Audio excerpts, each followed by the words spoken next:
Sit back. This one takes you somewhere real.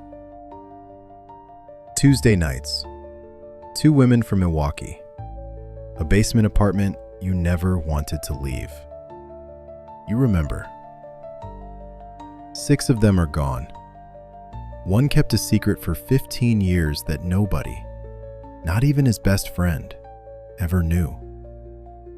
And one made history that Hollywood is still catching up to. Some of them you'll recognize right away. Others might surprise you. We're taking this slow because every face here earned their place. And the reason this show still matters, it's not the jokes. It's not the bottle caps or the brewery. It's a quieter thing. I'll tell you at the very end. This wasn't just a sitcom. This was the sound of a generation figuring out that 2 women with nothing could still have everything, as long as they had each other. Let's meet them again, one by one. But before we do, I'd love to know something. Who were you sitting next to the first time you heard Schlemiel, Schlemazel? A parent? A sibling? Tell me in the comments. Those small memories are what this channel is built on. We start with the one who kept believing, even when nobody else did. She was the one with the stuffed cat. The one who dotted every I and believed every promise. Shirley Feeney wasn't just a character. She was the friend who made you think maybe the world really was as good as she said it was. Cindy Williams was 28 when she first put on that cardigan. She'd already stood toe-to-toe with Gene Hackman in The Conversation and earned a BAFTA nomination opposite Ron Howard in American Graffiti. She even auditioned for Princess Leia. But it was Shirley who stayed with us. That skip down the street, that chant we all learned without trying. Tuesday nights, 8:30, the whole house quiet except for the TV. And then that voice, bright as morning. Here's something most people don't know. She and Penny did every single stunt themselves. No doubles. The Stuntmen's Association gave them honorary membership. And here's the part that gives me chills. The first time Cindy met Penny, it was a double date at the Ambassador Hotel in Los Angeles. Rob Reiner was Penny's date. They went to see Liza Minnelli with Little Richard opening. After the show, the 4 of them walked backstage. To get to Liza's dressing room, they had to pass through Little Richard's. He looked up from his chair, stuck his leg out to block the 2 women, and said, You 2 are going to be a team." Years before the show. Years before anyone knew their names. Cindy kept working right up until the end. In 2022, she was touring the country with her one-woman show, Me, Myself, and Shirley. She left us in January 2023 at 75 after a brief illness. Her children wrote, "She was one of a kind, beautiful, generous, and possessed a brilliant sense of humor and a glittering spirit. She was Shirley, and for a lot of us, she always will be."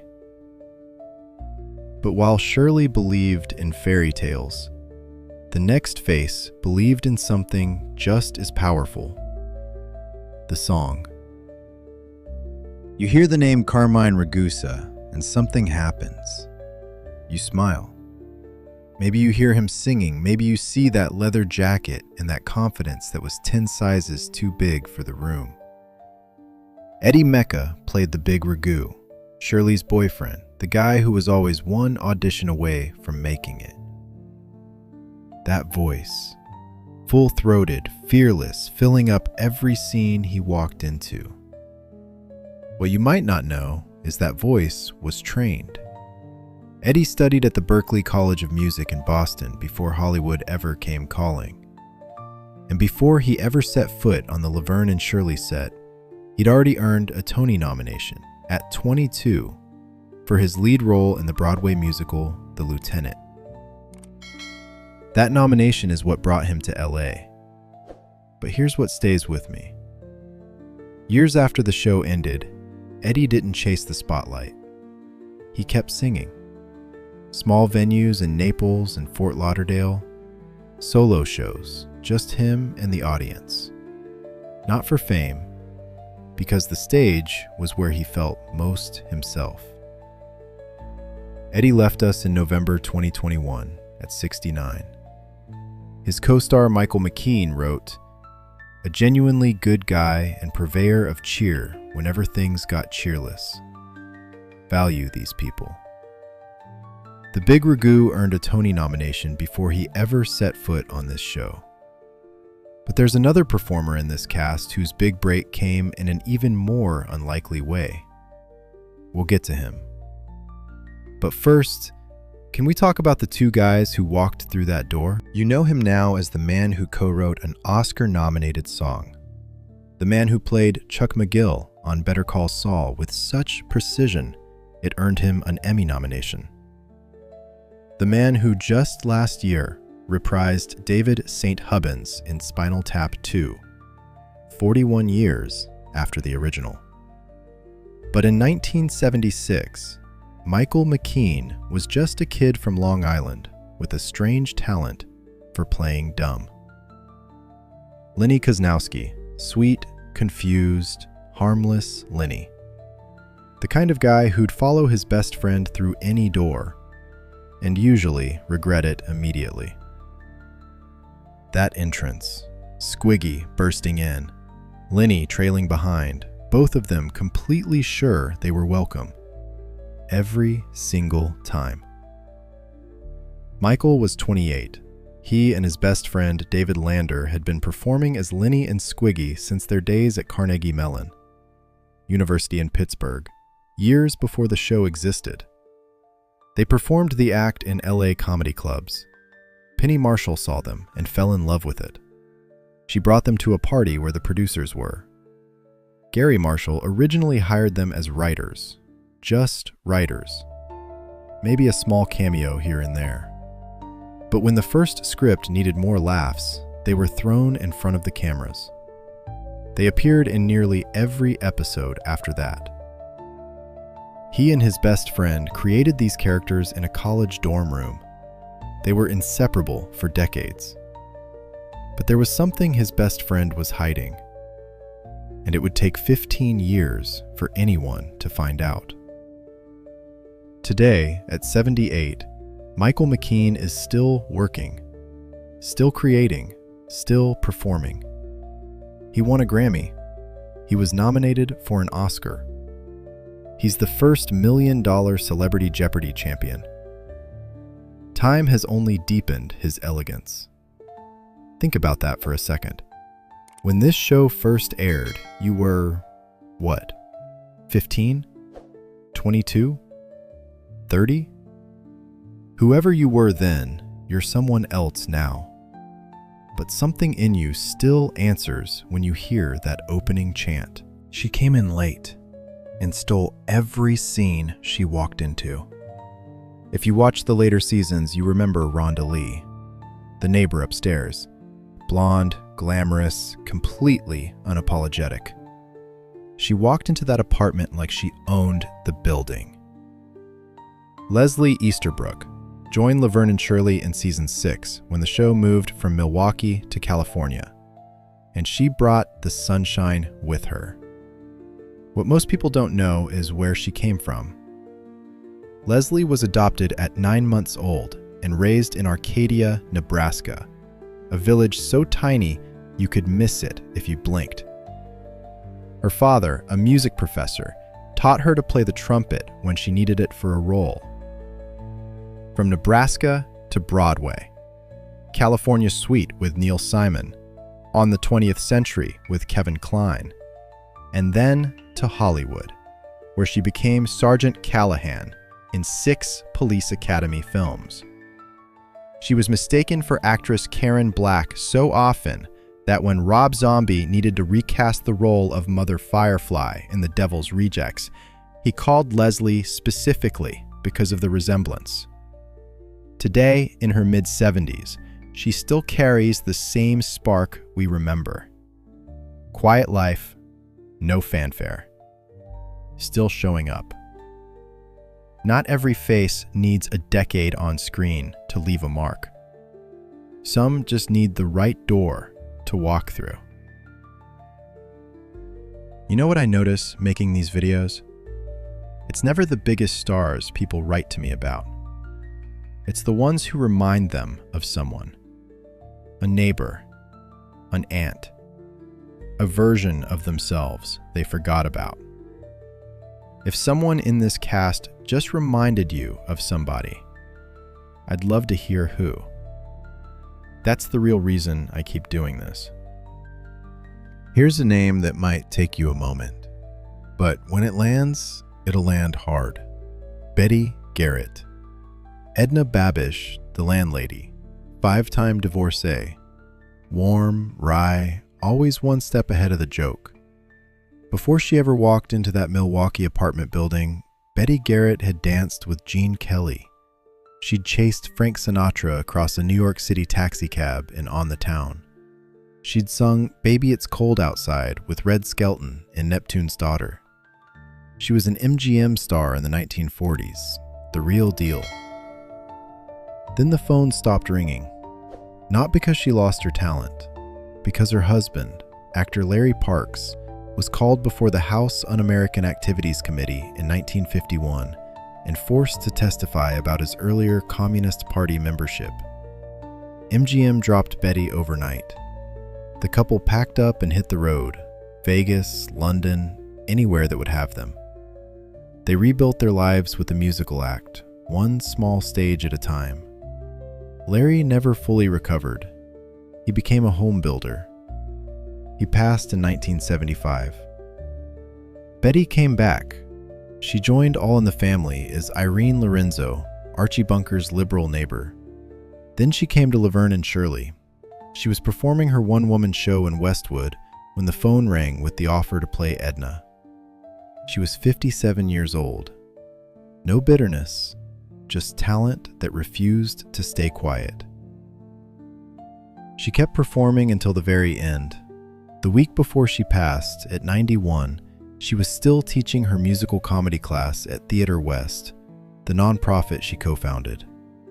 She earned an Emmy nomination at 83, a Hollywood Walk of Fame star, a Broadway return in Follies at 81, singing Broadway Baby to standing ovations.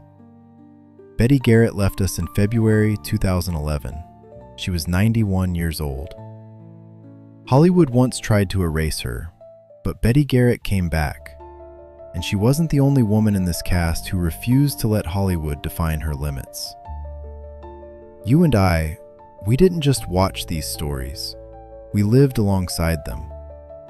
Now, if this show had a father, it was this man. Frank DeFazio, the owner of the Pizza Bowl. The guy who worried about Laverne the way only an Italian-American father from Milwaukee could. Loudly, constantly, and with his whole chest. Phil Foster played him with such gruff tenderness that you forgot he wasn't your own dad. He was born Fievel Feldman in Brooklyn, the son of Russian Jewish immigrants. He grew up during the Depression. As a kid, he and his friends, including a young Jackie Gleason, used to sing and dance in front of movie theaters, hoping someone would toss them a few coins. His big break came entirely by accident. In a Chicago nightclub in the late 1930s, the scheduled comedian didn't show up. Someone pushed Phil onto the stage. He had no act, no material. "I just got up and talked," he said later. "I didn't know you were supposed to have an act." They offered him $125 a week. The connection that brought him to Laverne and Shirley went back decades. Phil Foster had helped a young Gary Marshall break into comedy writing, back when Marshall was just getting started. Years later, Gary returned the favor, called his old friend and said, "Come to Hollywood, play Laverne's father." Phil was 62 years old. He played Frank DeFazio until the show's final season. He left us in July 1985 at 72. For a lot of fans, Phil Foster will always be the dad who showed love the only way he knew how, by never, ever stopping to worry. Funny how we grow into the people we used to watch. Some of us became the Laverne, tough, direct, no apologies. Some of us became the Shirley, still believing, still hoping. And some of us, we became Frank, worried about everyone, showing love the only way we knew how. There's one more face from that apartment building we haven't talked about yet, and his story is the one I've been waiting to tell you. We're almost at the end now. If this show brought back a feeling you haven't felt in a while, the kind that sits in your chest and doesn't quite go away, you're not alone. I felt it too, putting this together. If you want to carry that feeling forward, the subscribe button is right there. Not for me. For the next time you need to come back to something that feels like home. You know what I keep thinking? We didn't just watch this show. We lived in the same years it lived in. And every face we're about to see, they aged the same years we did. Every single one. What do you do when the funniest person you know gets the worst news of his life and tells no one? David Lander was 28 when he first burst through that door as Andrew Squiggy Squiggman. That entrance, hello, high-pitched, nasal, perfectly timed. He did it hundreds of times. It never got old. He and Michael McKean had invented Lenny and Squiggy as students at Carnegie Mellon. They'd performed the characters for years in comedy clubs before Gary Marshall put them on television. Together, they even released an album, Lenny and the Squigtones, 1979, with a young Christopher Guest on guitar, credited as Nigel Tufnell. A name Guest would use again 5 years later in This Is Spinal Tap. David also voiced Smartass in Who Framed Roger Rabbit. He played a minor league radio announcer in A League of Their Own, directed by Penny Marshall herself. But here's the story most people never heard. In May 1984, 1 year after Laverne and Shirley ended, David was diagnosed with multiple sclerosis at Cedars-Sinai Medical Center. His doctor told him he probably wouldn't walk again. He told no one. Not the public, not his co-stars, not even Michael McKean. For 15 years, he kept working, kept showing up to sets, kept making people laugh, privately managing symptoms that could have ended his career overnight. He feared that if anyone in the industry knew, the phone would stop ringing. In 1999, he finally went public with a memoir titled Fall Down Laughing: How Squiggy Caught Multiple Sclerosis and Didn't Tell Nobody. He became a goodwill ambassador for the National Multiple Sclerosis Society. He toured the country, speaking at conventions, telling people newly diagnosed that there was life after the diagnosis.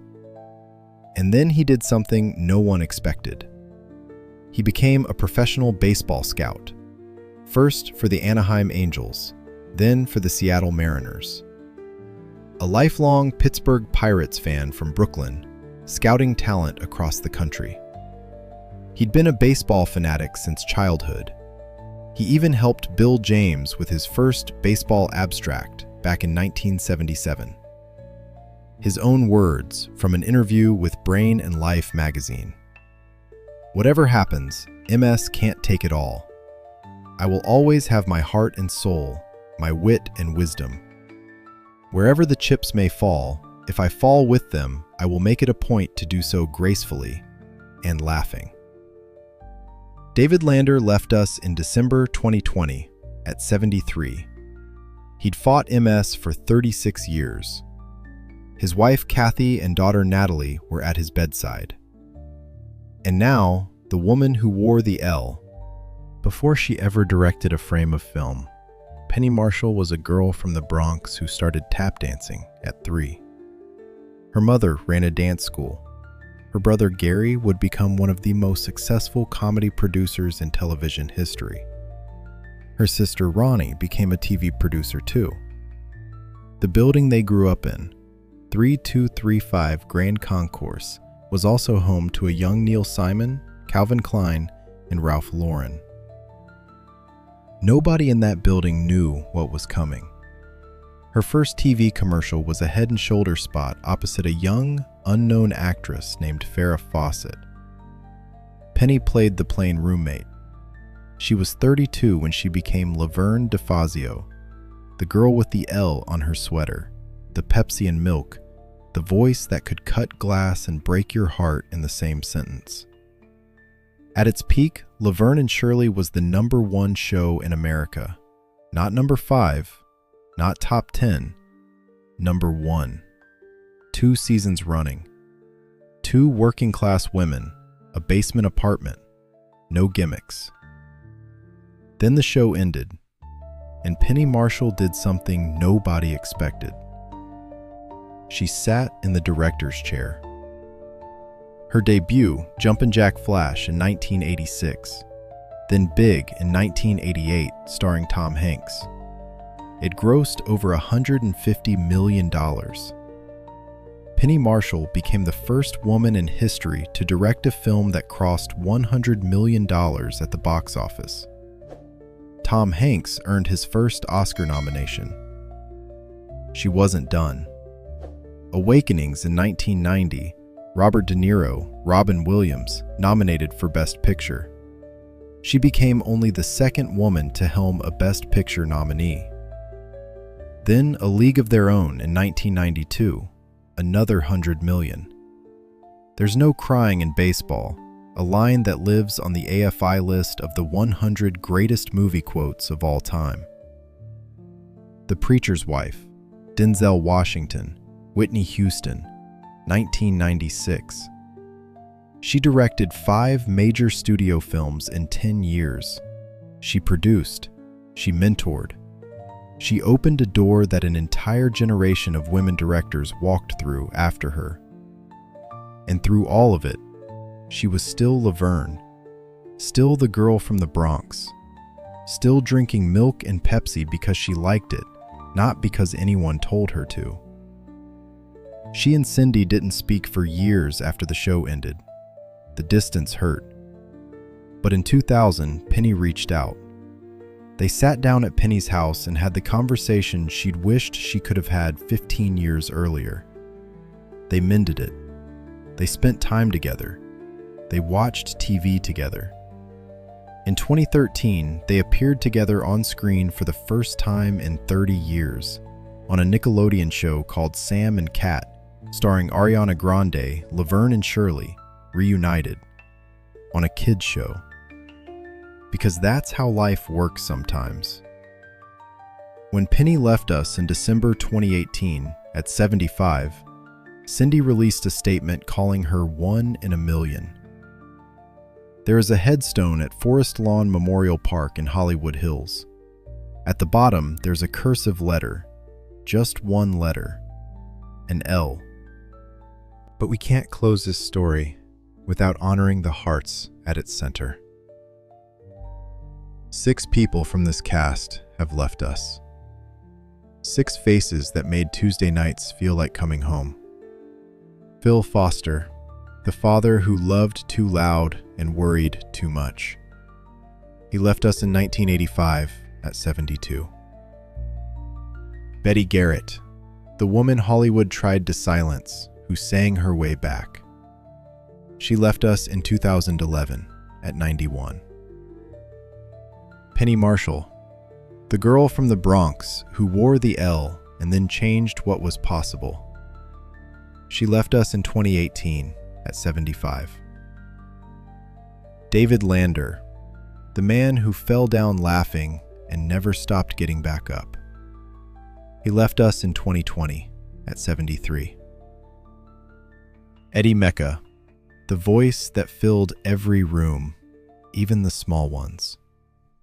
He left us in 2021 at 69. Cindy Williams, the one who kept believing right until the very end. She left us in 2023 at 75. They're gone from the screen, but never from the room. Not really. So that's them. That's the cast of Laverne and Shirley. 8 people who walked into our living rooms and never really left. Some are still here, most are not. But the warmth, that hasn't gone anywhere. A double date at the Ambassador Hotel. A chant that half the country knew by heart. A man who hid his diagnosis for 15 years and came out laughing. A girl from the Bronx with a cursive L who changed Hollywood forever. Remember the quieter thing I promised? Here it is. The reason this show still matters is that it caught us at a moment when we still believed everything was ahead of us. And every time we press play, for just a few minutes, it still is. If you could go back in time, to the exact living room where you first watched Laverne and Shirley, who would be sitting next to you on that couch one more time? If this story stayed with you, there's another one waiting. The cast of Happy Days, the show that started it all. And if you haven't yet, I'd love to have you with me for it. The memories are still there. I'll meet you in them next time.